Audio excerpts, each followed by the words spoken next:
చంద్రబాబు నాయుడు గారు కట్టారు కాబట్టి నువ్వు పంపులు ఆన్ చేయవా? ఏంటా నీ ఏడుపు? అన్న క్యాంటీన్లు దేనికి మూసేశావు? పేదవాడు కడుపు నిండా భోజనం చేస్తుంటే నీకు వచ్చినటువంటి ఏడుపు ఏంటాయా? చంద్రబాబు నాయుడు గారు 5 రూపాయలకి పేదవాడికి అన్నం పెడతావు అంటే ఏడుస్తావు నువ్వు. అందుకనే కదా నేను సైకో అనేది. పేదవాడు కొంచెం లబ్ధి పొందుతున్నాడంటే ఏడిస్తావు, అందుకనే నేను సైకోలు అంటారు. ఈ రకంగా చెప్పుకుంటూ పోతే ఎన్ని వీకే గారు ఎన్ని రకాలైనటువంటి మాటలు, ఎన్ని రకాలైనటువంటి పిచ్చి చేష్టలు. మాట మీద నిలబడే తత్వం అంటే ఈ ప్రపంచంలో ఎవరికి లేదంట. చంద్రబాబు నాయుడు గారికి అసలు లేదంట. నేను ఇవాళ ఒకే ఒక్క ప్రశ్న అడుగుతానండి. ఈ సైకో జగన్ ఒక చిన్న వీడియో వినిపించి జస్ట్ ఒక 15 సెకండ్స్ వినిపించి అడుగుతా. అప్పుడు ఈయన గారు ఏడిపేంటో చూద్దాం. ఈయన గారు గతంలో ఇచ్చినటువంటి హామీ ఏంటో ఇప్పుడు ఏం చేస్తా ఉన్నాడో ఒక 10 సెకండ్స్ వీడియో. అంటే మద్యపాన నిషేధానికి సంబంధించి ఈయన గారు మాట్లాడినటువంటి మాటలేంటో ఇవాళ ఒకసారి విందాం.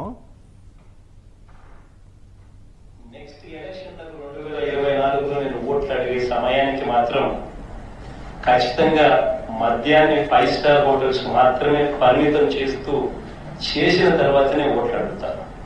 అది మాత్రం ఖచ్చితంగా చెప్తా ఉన్నాను. ఏం చెప్పావా నువ్వు? ఏం చెప్పావు నువ్వు? మద్యాన్ని నిషేధించిన తర్వాత ఓట్లు అడుగుతాను. 5 స్టార్ హోటల్స్ కి మాత్రమే మద్యం. ఇవాళ ఏ ముఖం పెట్టుకుని ఓట్లు అడుగుతా ఉన్నావు నువ్వు? ఏ ముఖం పెట్టుకుని ఓట్లు అడుగుతా ఉన్నావు నువ్వు? మద్యపాన నిషేధం చేసావా? సిగ్గుందా నీకు అసలు? కల్తీ మద్యం తాగిస్తూ 1,00,000 కోట్ల రూపాయలు మింగేశావు. మద్యపాన నిషేధం సంగతి దేవుడెరుగు వీకే గారు. 1,00,000 కోట్లు కల్తీ మద్యం తాగించి కొన్ని వేల మంది ప్రాణాలతో చెలగాటం ఆడుతూ ఈయన గారు విశ్వసనీయత, మాట తప్పటం, మడమ తిప్పటం, ఇతరుల గురించి ఏ ముఖం పెట్టుకుని మాట్లాడుతా ఉన్నావా నువ్వు? నీకు ఓట్లు అడిగేటటువంటి అర్హత లేదు. నీ మాటలు నీకే వినిపిస్తా ఉన్నా జగన్ రెడ్డి. ఏ ముఖం పెట్టుకుని ఓట్లు అడుగుతావు నువ్వు? వెళ్ళి వాళ్ళ రేపు ఓట్లు అడగటానికి రా. ప్రతి కాన్స్టిట్యున్సీలో వినిపిస్తావు నువ్వు మాట్లాడినటువంటి మాటలన్నీ కూడా. ఇదొక్కటే కాదు, చాలా రకాలుగా మోసాలు చేస్తావు. ఇవాళ చేసేవన్నీ తప్పుడు పనులు. నువ్వు ఇవాళ చంద్రబాబు నాయుడు గారి గురించి, పవన్ కళ్యాణ్ గారి గురించి